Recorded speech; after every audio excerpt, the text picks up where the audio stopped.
Hey, all you wonderful and beautiful people. This is your host, Yoshino, and you are listening to episode number 186 of Artist Decoded. My guest today is Densil McFarlane, who is the lead singer and guitarist of the Canadian punk rock trio, the OBGMs. So I originally found out about this band through a press kit that I was sent from his publicist. And then upon further investigation, I listened to a few more tracks and I came to the conclusion, I was like, this is really fucking amazing. This is a great band. Yeah, you know what? First of all, I really love the fact that they're a black-fronted punk band. And Dens and I talk about black representation in the punk scene a bit in this episode and the importance of representation. But I also find Dens himself to be quite an intriguing person. For instance, here is a little something that Dens said about the band. This is rock music that hits differently. It's Kurt Cobain shit. It's Jimi Hendrix shit. It's the Steve Jobs of this rock shit. And his conviction and determination for his craft is something I'm sure a lot of artists can relate to. And we also talk about success being multidimensional and how to have a balanced ego, or at least attempting to do so. And they have a brand new record out called The Ends. So you're going to be hearing a track from that in a bit. But before we begin, we just started a new YouTube page, which has a ton of extra content. Go look us up and subscribe, or feel free to donate to our independent podcast at www.patreon.com/artistdecoded. There's a ton of extra content there as well, and also a lot of video content, so please go check that out. Or you can give us that 5-star approval on iTunes if you feel so inclined, so other people like yourself can hear about this podcast. This next track is called Not Again on the OBGM's newest album, The Ends, followed by my conversation with Densil McFarlane. Hope you enjoy it.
But yeah, so where did the idea for The Ends come from? So I know that you guys went on a hiatus in 2018 after your last album in 2017, and I want to talk about, kind of the heavy emotions that were going on during that time period when you were taking a bit of a break, but then also how that you're able to come back to, creating this new album. Yeah. A lot of people don't understand, like, it's difficult to do the music business.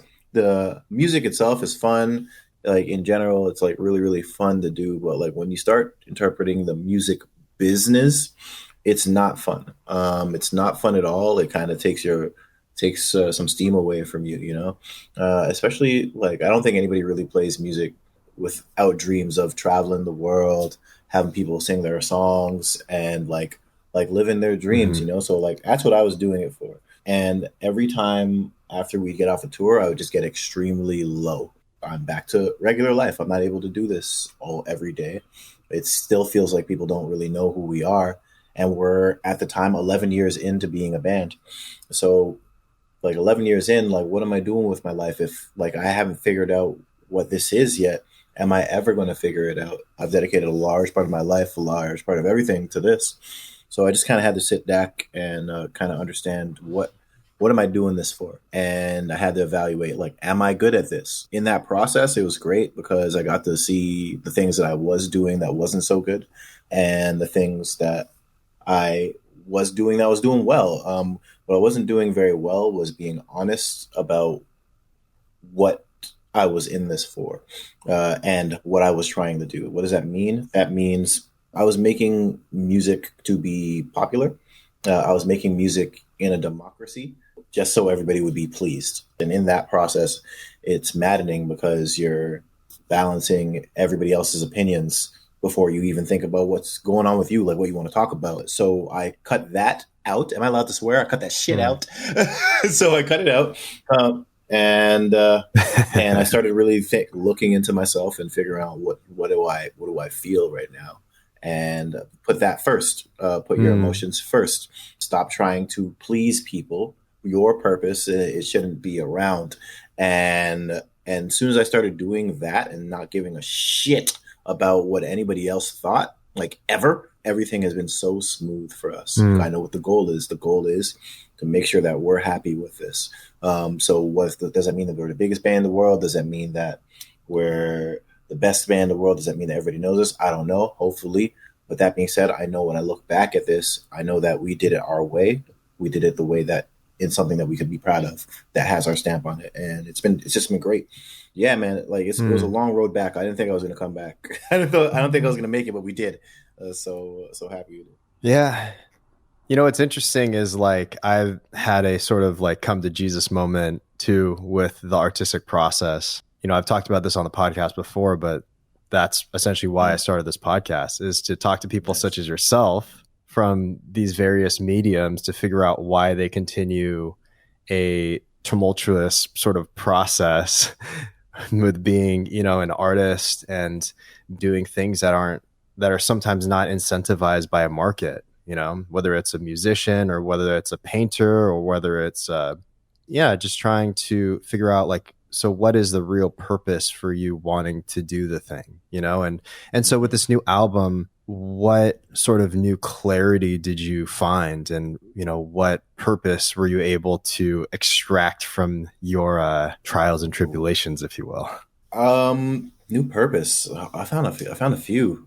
I would say that I found a way to be myself on a record, being free to be myself and free to talk about how motherfucking angry I am every day about what I'm going through and what like our careers have been, and feeling that there are a lot of people that look like me that feel the same way, and we could just be angry together. We can be the mob, and it's just been awesome because I'm finding a community of people that honestly have had similar experiences, in that we're able to share and be a whole little island of misfit toys of us just together, doing this thing.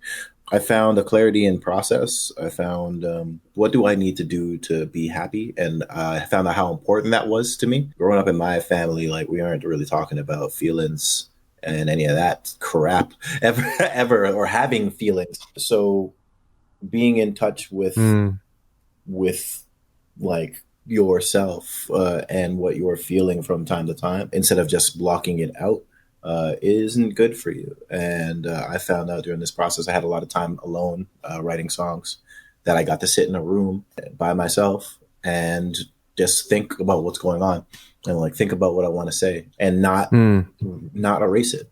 Let's just keep it going. Let's keep on writing all the words and let them flow out of you the right way, and don't erase it. So totally. I just discovered a clarity in the process, a clarity in just myself. I learned a lot about myself during this process. I learned that, like, I can do anything. I can literally do anything I want to do. And if there's ever a roadblock that forces me to choose between my happiness and the roadblock, how will I choose? Will I choose my happiness? Easily, and every single time. It's just a beautiful time. Yeah. Do you think, now that you're further along in your career and, that you've had all of these sort of ups and downs and trials and tribulations, do you think of success more multidimensionally? Because sometimes I think about people that gain a certain amount of success, like a large amount of success, early on in their career, like when they're not even fully formed human beings almost, maybe when they're 16, 17, 18 years old, and how that can almost be a curse. Absolutely. Who wants to do one of the biggest things that they identify in their life at, 16, 14, 18, and try and always get back to that point. Success is absolutely multidimensional, but I think this is something that I struggle with from time to time. I'm competitive. Like, I'm wildly, wildly, wildly competitive. And it's probably a very primal thing too. Absolutely. If there's anything that we're doing, any type of game that we're playing, anything that's going on, there's a basketball hoop right over there. If we were just shooting the shit, just shooting shots, guess what? Like, I'm gonna make sure if I lose, I'm gonna put some work in the gym and get my shots up. So next time I will never lose again. I'll never feel that way again. I'll just never feel. I'm super competitive. So when I think of success, like particularly in music, some of the identifiers of success are awards. Those awards are like the Grammys, or for Canada, there's like the Polaris and the Junos or whatever. I want those. Just give me them. If this is how you identify success, just give me those then. But at the same time, those industries haven't necessarily served people that look like me or my genre at all. So finding success in those things that won't actually pay attention to me, that very likely won't, is toxic. So I'm still struggling with redefining what success means to me. I think I'm slowly getting there. It will be a process. Like, I want to, from a root perspective, I really just want to have a community of people that appreciate what we've done and know that we're the best. We're the best ever. They just know, or they know, they think we're really good and they think that we're original. And if we have a community of people that believe in us, that's the first step. But I'm struggling with that. Definitely. I also want a cult. I want a big cult of people from around the world that know it, but one step at a time, I guess. Yeah.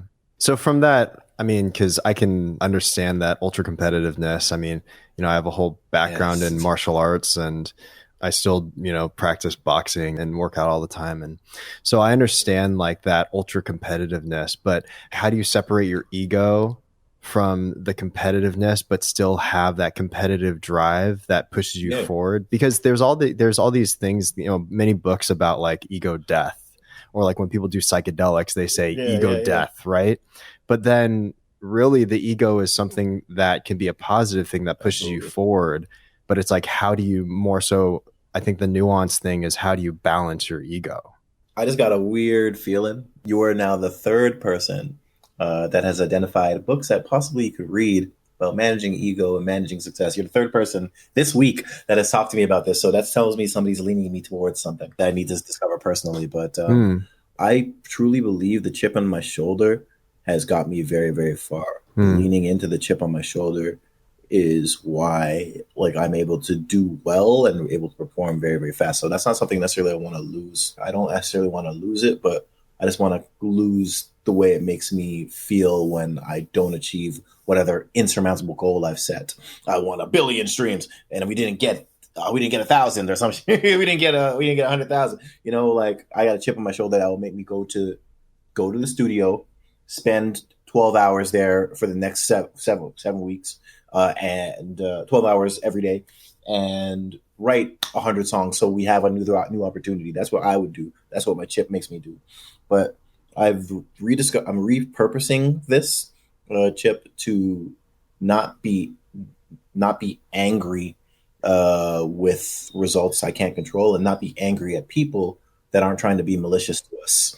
I spent a large time of the last 5 years just being angry at people not saying anything, because my ego is like vast, and like I'm delusional sometimes. Like I'm living in a different world than a lot of people are. I'm living in a world where I think I'm Kurt Cobain. Ego driving me crazy. Jesus Christ, I'm gonna blow up at everybody because they don't think I'm Kurt Cobain, and that bothers me. But instead of hating them for not thinking I'm Kurt Cobain and treating me as such, I'm gonna change that energy into working hard and just leave the hatred behind. I'm not gonna have to hate people for that anymore, for their own feelings. You know, Yeah, totally. which is what I've done for such a long time. Yeah, no, definitely. There are a lot of outside factors that, in terms of, the popularity of a certain type of music at a certain specific time period, like Nirvana, for instance, the grunge scene, like Sonic Youth, Nirvana, they were like super popular during that time period. And being able to like separate yourself from understanding that, I think is really healthy if you can do that. If you can, I've just started this. I literally just told myself this month, and I'm trying to operate in this way now. Wish me luck, because I don't know how it's going to go. I have no idea. So speaking of just energy in general, so what sort of energy coming off of that hiatus did you bring to the table when you were creating the ends? Oh, I brought anger. The energy was anger. I brought the force. I wanted everybody to know that we weren't fucking around anymore with anybody at all. And if you're going to get in our way, we're going to run through you. I don't care who you are or what you're about. Like, we're going to run through you. And like, we literally, anybody can get it at any point in time. If you're a fan online, if you're our label, if you're a streaming partner that's trying to help us, anybody could have got it at any point in time, and probably has got it during this process. I just wanted everybody to know that we were done fucking around. I found a lot of bands operate in a stance that is very, very happy to be here. Listen to our music. We really appreciate everything that we get, every penny, any drop. We appreciate that shit too. But I also think that we deserve it. We deserve it because we're good. We deserve it because we're original. We deserve it because we're doing something that nobody's doing. I'm past the level of being happy for small things. I kind of want my comeuppance now. I think I deserve my comeuppance now. Like I grind too. I'm putting in years and hours too. Nobody sounds like us. Reward us for that. Reward us for nobody sounding like us. Why does the biggest band in the world sound like 100 or 1,000 bands? Then I can't differentiate them at all. They're all the same. You got us, where you can't name two bands that sound like us. You can't name two bands that look like us. So what's the deal? Like, it's an interesting game. The music business is an interesting game that will drive you crazy. I don't recommend it. So from your standpoint, then what sort of things have you understood about the music business and certain things that you've grown a disdain for? I now know a few things from going through this process that I'm happy I know now. In no particular order, the era of the album is dead. What do I mean by that? I mean that people are consuming music. A large degree of them are consuming it through playlisting. A large degree of your success really pertains to how big or popular you can get through a particular playlisting stream. So you have access to a different playlisting stream or a different playlisting stream that people who want convenience follow. They want convenience, they follow these things. A large amount of people. And we want access to those people. The problem is that when you release an album, let's say we never released any singles, we just dropped an album. None of these digital streaming partners focus on your album. They focus on a song. So it's like you're releasing 10 singles at once. If you have a 10-song album, you're releasing 10 singles at once. So they won't necessarily get the focus of your whole album. And maybe they're not even necessarily listening to your whole album. They're only focusing on the track that you advise them to, and they're not going back 3 months later or 4 months later to dig after. They'll focus for one song. So if you're doing it from a rock musician, live musician standpoint, it's really problematic because we can't turn around albums every month to be recognized. And if our album is the only point in which you can recognize us, then we're fucked, because we can't. It costs a lot of money to do this, and we can't do it every month.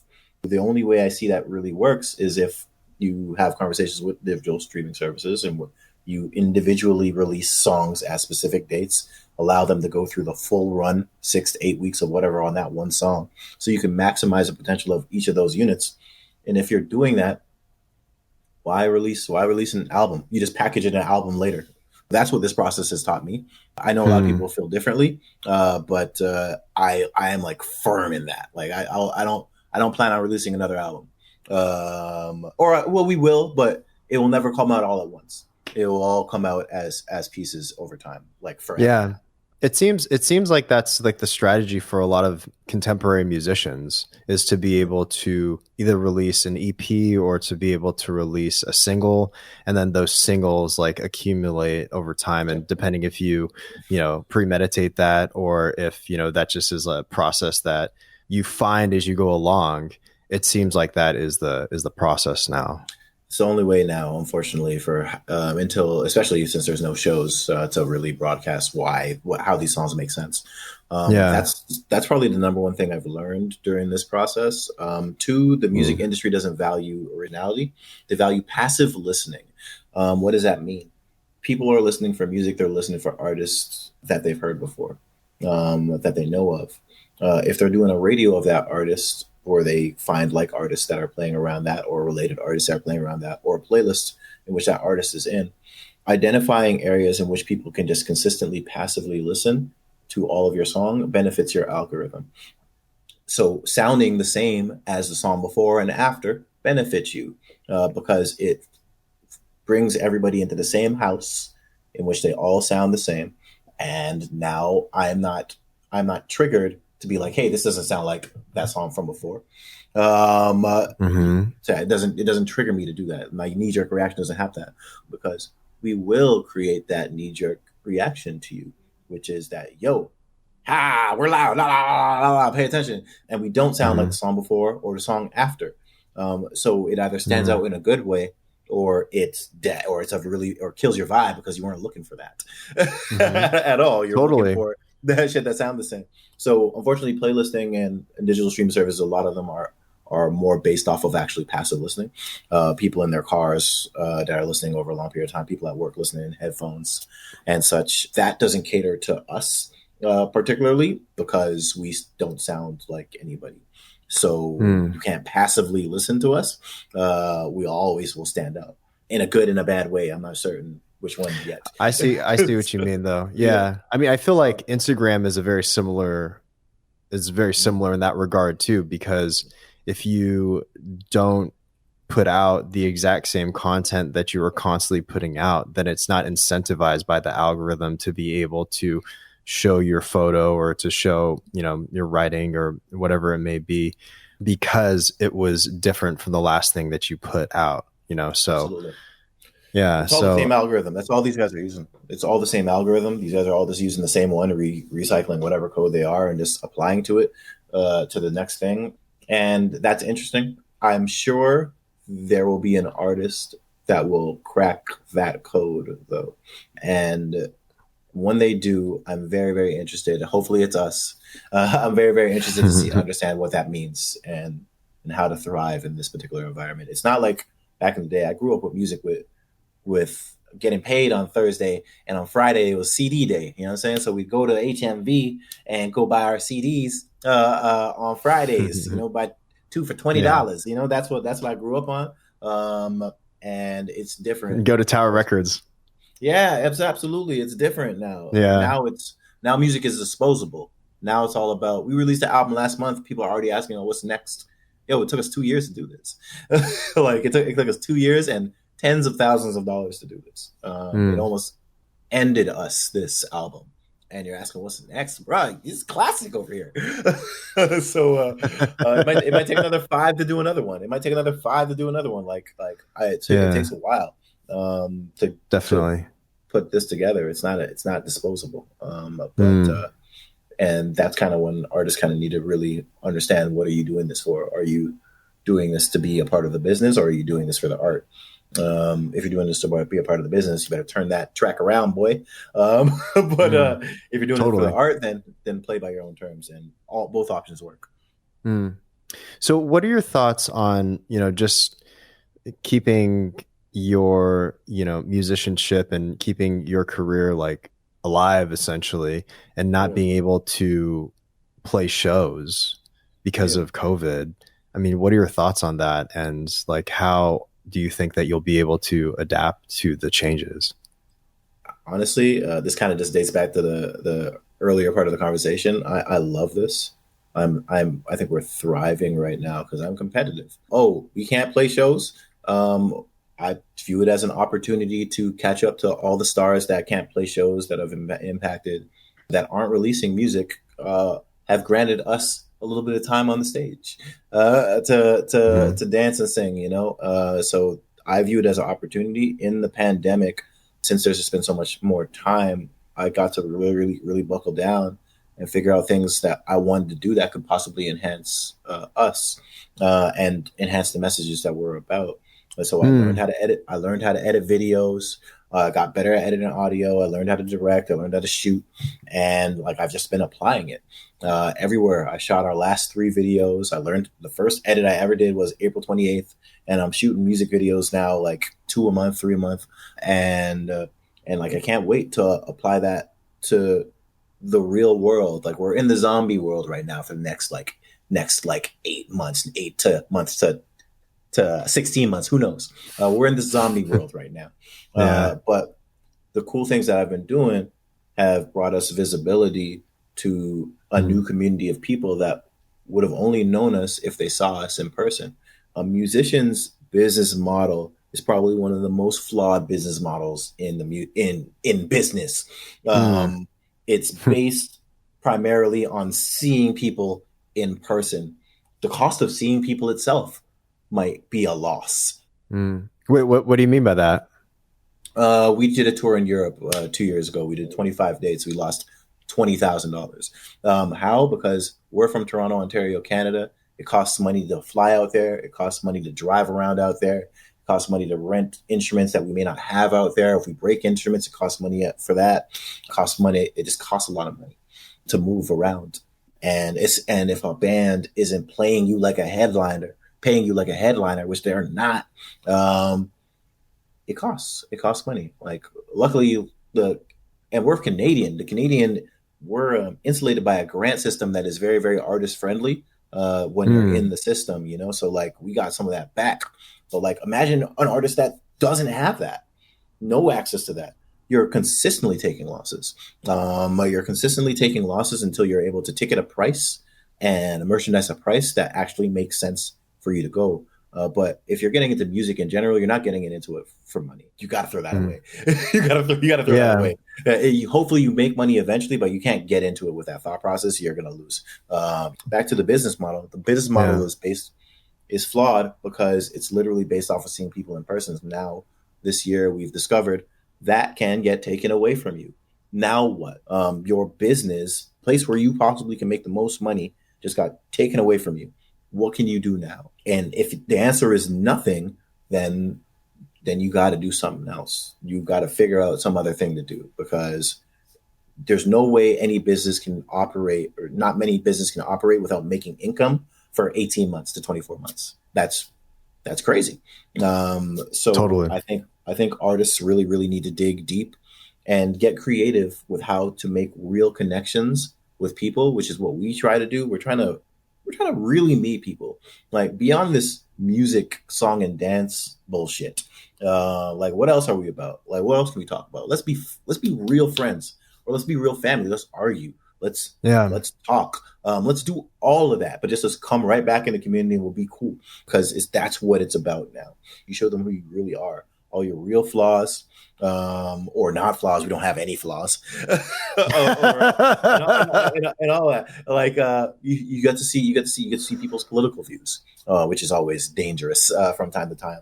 Totally. And I believe that's the wave of the future. Like, A lot of people have taken opportunities to do like live streams and such like that, but I believe that's not the future because you're competing with the next Instagram model's picture, which is way better to see overall, way better to see, less intense to focus on, way better to see, Yeah. and hard to compete. And only real music purists will watch that right now, especially when things can be watched later.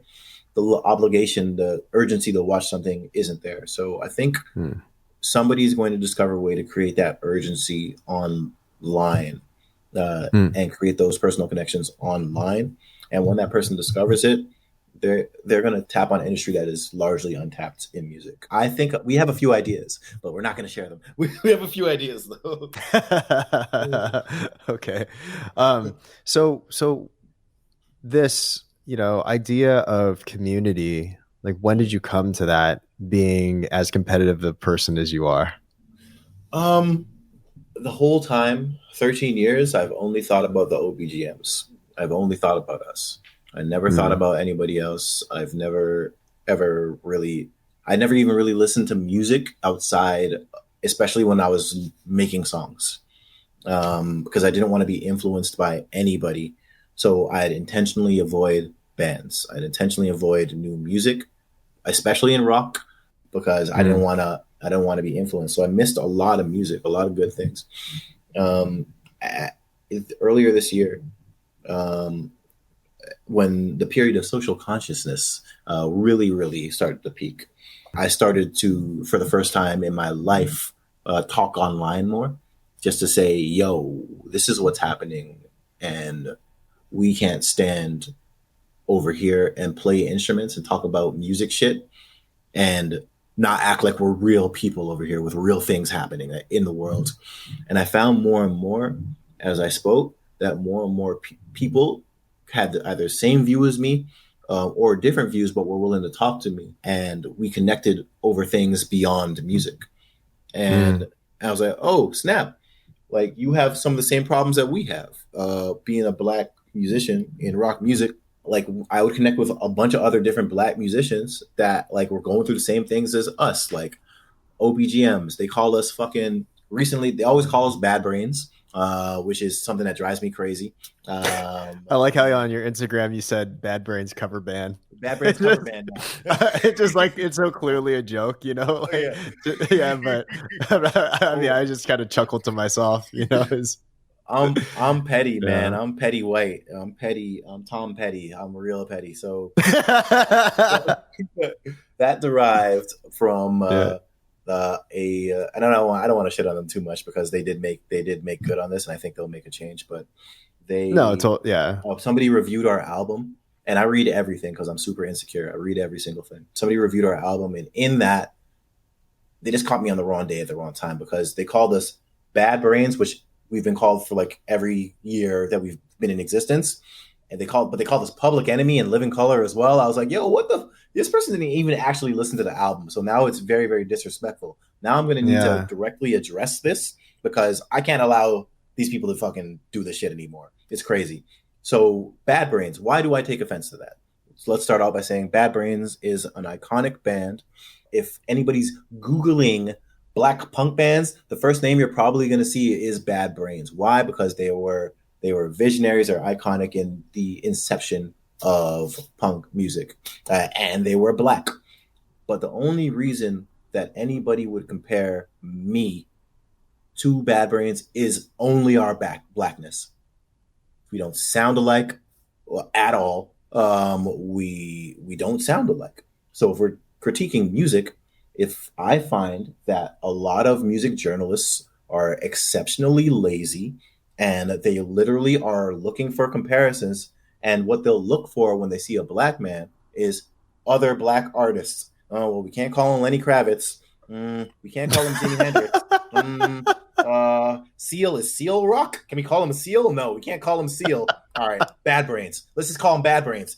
Man, they got crazy style clearly derived from Bad Brains. Like, it's stupid. Just qualify if you, like, I get it. People like boxes. Totally. Yeah, no. It's interesting. I mean, and going into, some of the research I was doing, I think that there were some articles and you were talking about how you would be stereotyped and put into shows that you don't even belong in, like with the Roots and like, sort of like genres that don't even, just because you're black essentially, right?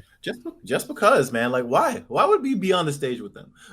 Like why? Yeah. And like, but it's a blessing because we got something for everybody. But the fact is that like our first like 2 or 3 European tours were always scheduled with like other black artists. Love it. Love black people. Love hanging around my people. But you're only putting us there because they're a band, but they're a hip hop band. We are loud and obnoxious. We are not hip hop at all. And you're only associating us because of our blackness. That's the only thing you're doing.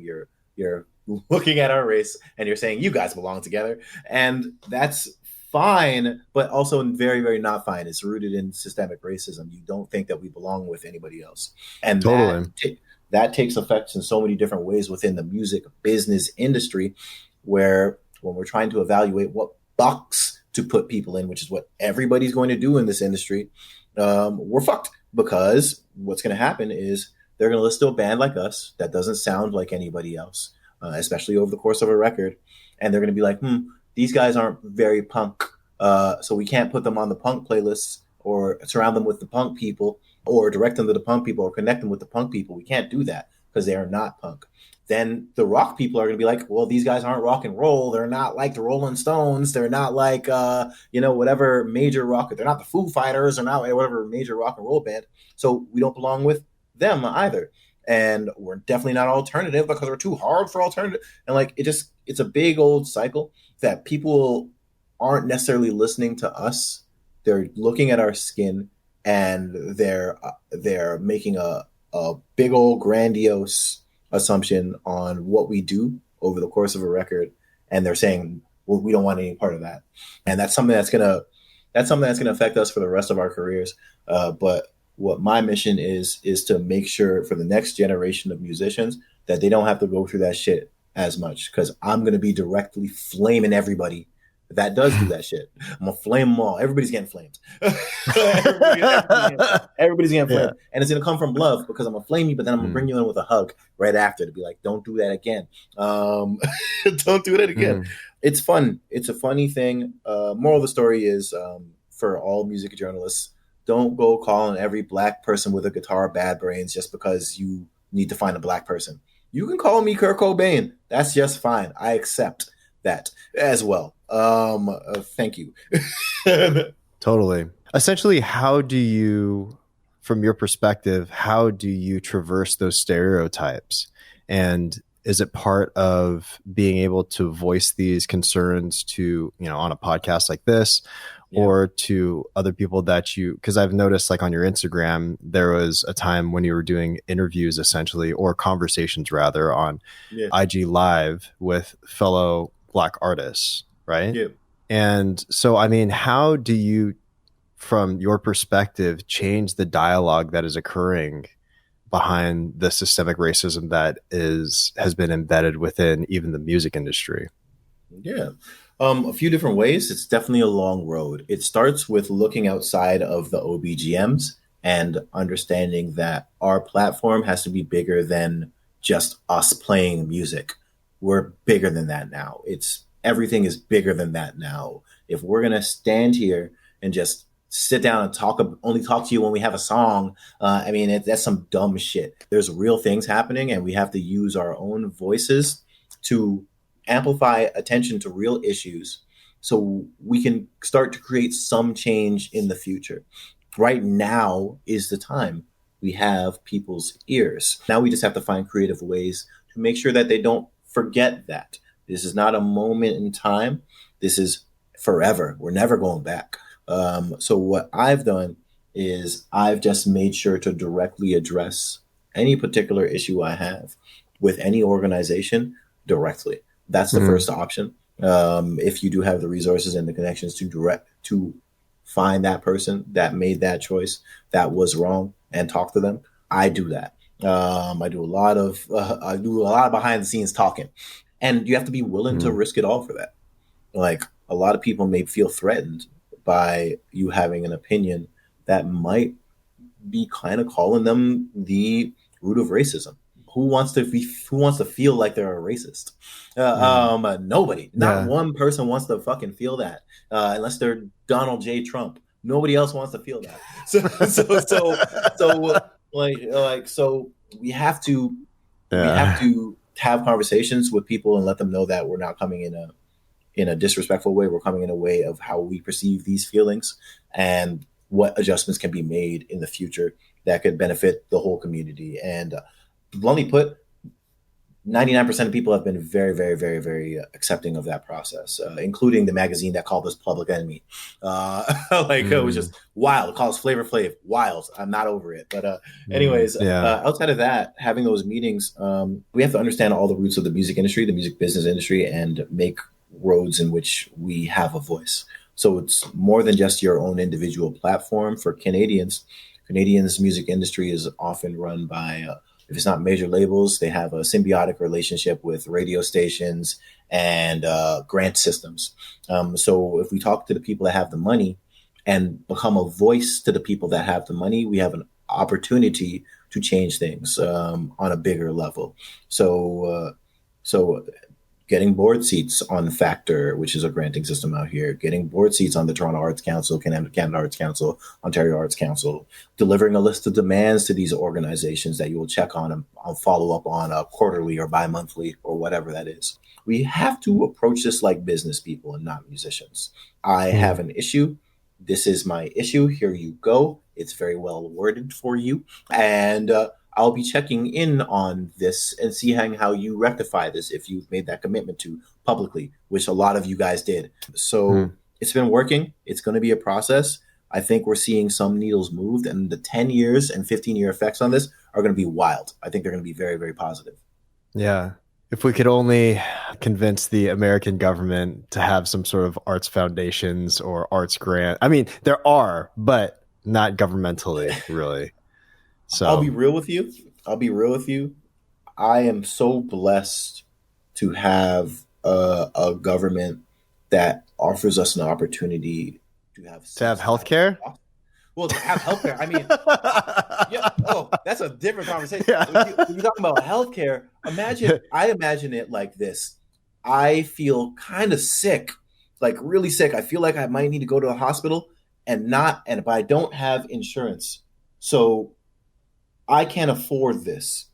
I'm going to have to either chill here and get worse because I can't afford this or go in debt. That thought process is wild to me. That it's just wild to me. The fact that the American government lets its citizens have those conversations. Totally. Like it's just a dumbass concept. It's a dumbass concept that nobody has ever been able to tell me in a good reason why this has to happen like this. But back to I forgot where we're going. We're talking about the art grants, governmental art grants. Well, the other side, and then I accidentally derailed it by mentioning universal health care. America, anything. Universal health America. So because we might need to talk about that, but the granting system is a gift and a curse. Unfortunately, because it's allowed a lot of Canadian record labels to be stagnant because they are kept fat through the granting system. They don't necessarily have to take loss. They don't necessarily have to take risks. They can get greenlit $250,000. They can get greenlit $1 million to do whatever they want to do with it. They're automatically going to get these funds. They just have to spend funds that aren't theirs, and they'll recoup maybe 75, 80% of it a lot of times. Whereas Americans, you literally have to fight for this. If you want this to be your business, you got to be a different type of psychopath because you're literally fighting for every single dollar. Granted, there are more opportunities depending on where you are, but you have to fight a lot harder, which I think is why America is like the iconic place for the music industry. There's a bunch of people, a bunch of assholes fighting real hard to get their points across and become influential and move culture. And that hunger, that crazy hunger is what's made them get there. And it doesn't exist here in Canada, unfortunately. Everybody's fat and fed. It doesn't exist in the same way, at least. I get it. Yeah. So explain this to me because I'm not privy to the Canadian grant system in terms Yeah. of like the music industry. So is this something that you apply for and then you get some government funding to be able to create your albums and to Yeah. fund your band? Yeah, so there are a few different organizations. They range from municipal ones, like city ones, like the Toronto Arts Council for me in Toronto, and then there's provincial ones, the Ontario Arts Council. There are federal ones like Factor Canada and the Canada Arts Councils. Those are like the main ones.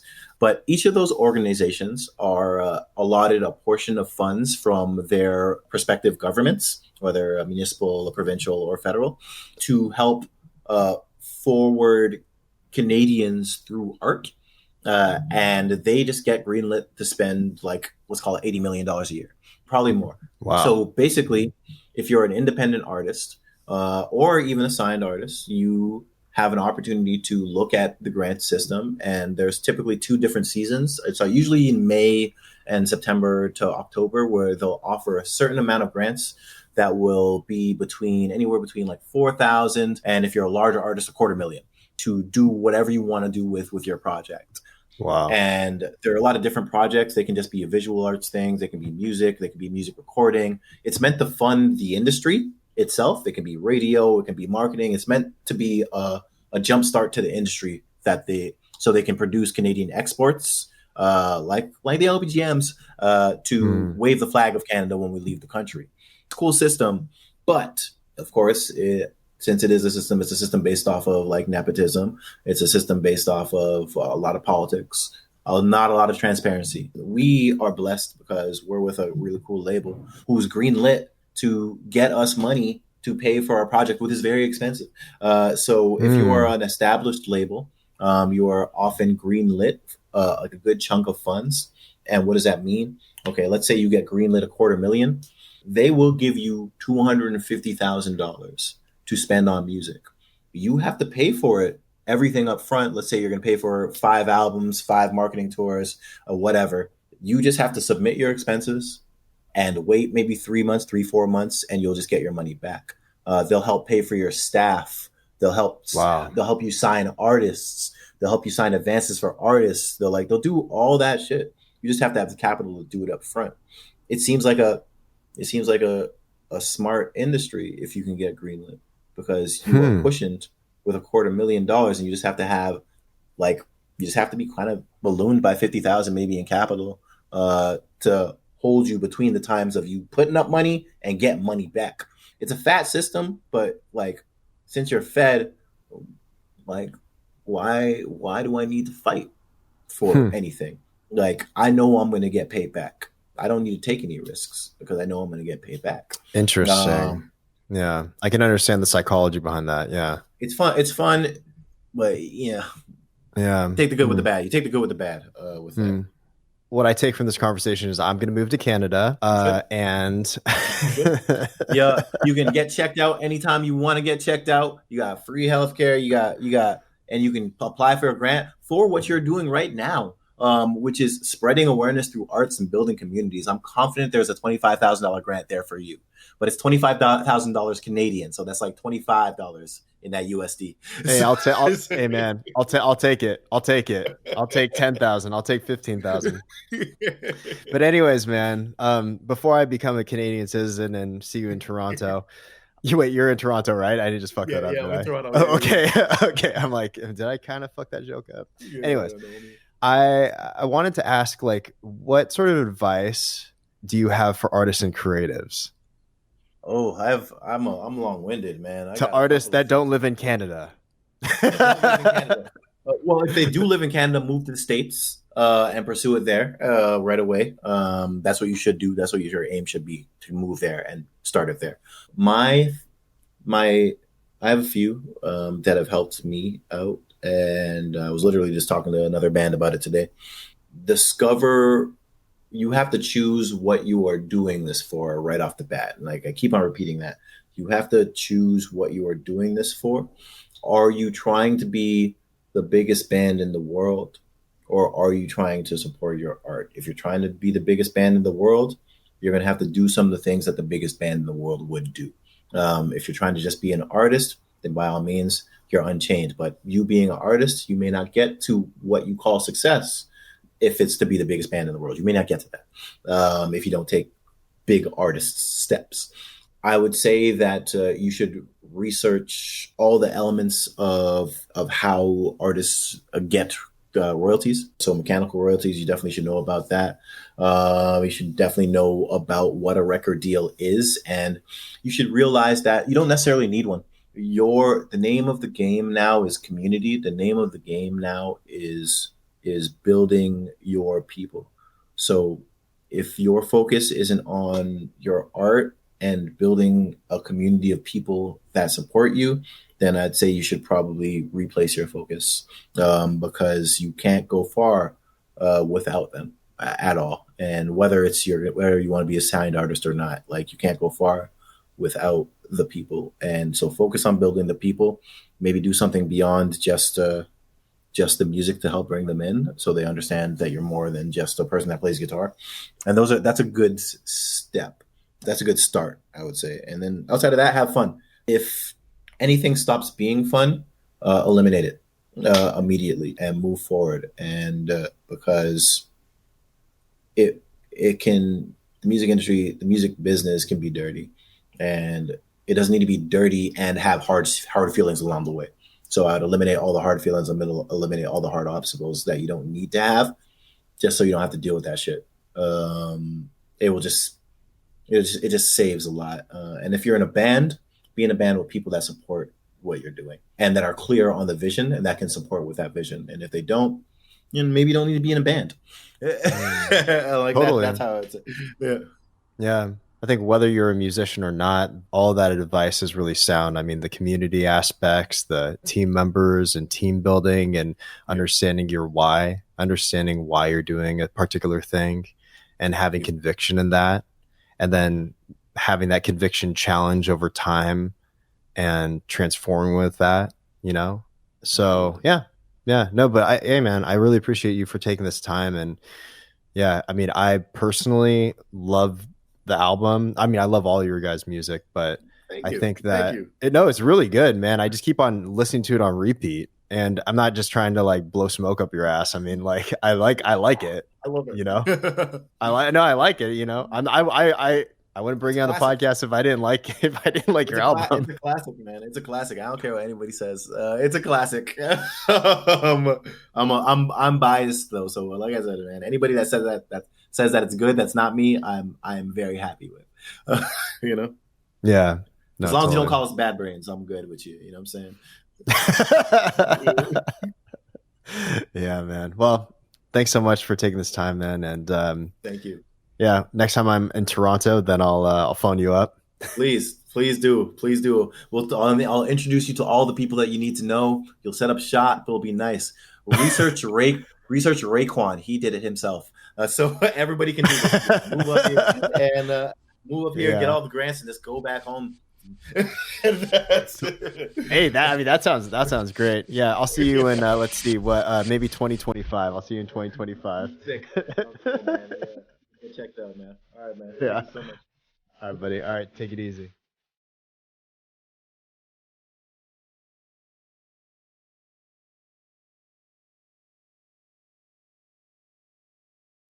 Music for the podcast is by Rarebit, aka Justin Dosher Hopkins. Creative producer is Noah Wainwright. Research is by Trevor Joyce. Editing and YouTube support is by Tyler Scully. And a special thank you to my dear friend Evan Dooning at the Dream Factory Studio, Los Angeles, for providing us a spot to record this interview at.